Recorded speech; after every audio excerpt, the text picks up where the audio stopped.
So the last set of questions I wanted to address concern marriage, families, and whether networks are coalitions. And this was asked by Nilesh, who said, is marriage and thus family a coalition? Is it temporary? And it's funny you asked this because I also teach a course on social network analysis. And in that class, we read Georg Zimmel's work where he talks about dyads, triads, and quadrads, and groups of 2, 3, 4, 5 on up. And he talks about how their internal dynamics shift as those sizes grow in those kind of organizations, if you will. And for the most part, many families function well, I would say, and they coordinate action in their exchanges to accomplish kind of unified goals, ones they all share. However, there are also sites of conflict and parochial interests can arise. So kids can form a coalition against a parent, right? So you can imagine a divorced family where one parent is taking care of the kids and the two kids form a coalition against the parent over certain things.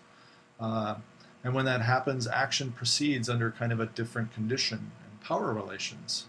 In fact, here in California, when I see other families, they talk about going from having 2 kids to 3 kids and what that's like. And they use this sports metaphor just to help you understand how coalitions and conflict can shift in some ways.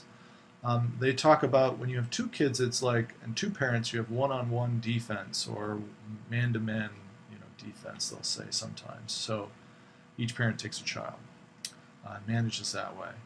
Whereas when you have 3 kids, suddenly you're playing zone defense. So that means like one parent for 2 kids or in an area of kids. So the dynamics shift in terms of how you manage across your kind of roles. So it's interesting to think about this because families do have internal coalitions that can arise. Parents can form a coalition against kids. Kids can form a coalition against the parents. But in general, they act as an organization where they have mostly consistent goals and they coordinate efforts across multiple decisions. So, but anyhow, it's an interesting question to think about that and the temporality of it.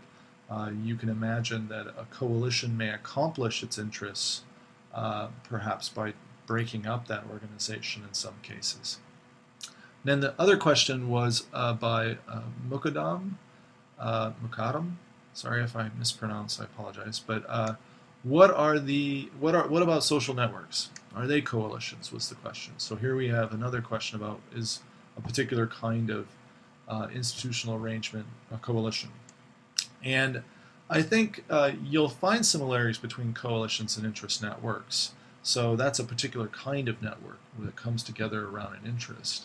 Plus, I do think if you look online in these blogs and kind of chat groups, you might find some coalitions arising there where you have strange bedfellows working together, but you need some kind of collective output. You need some kind of decision that has to happen, some kind of action, like say a majority vote on something. And if that happens in those cases, you might have kind of coalition behavior where people bargain and compromise and negotiate and the like. So anyhow, I hope I've answered some of your questions this week. There's so many, it's difficult to pick. I like them all. It's very hard at times to know which ones to answer. And not all of them have very concise or clean answers. And that's what's kind of fun about them is that the reality of organizations is quite a complex situation, and the fun part about it is that we get a deeper understanding and a deeper sense of how to manage and ponder it so that maybe we can become more informed in our own actions within these organizations and hopefully change them for the better. So thanks a lot. I'll see you next week.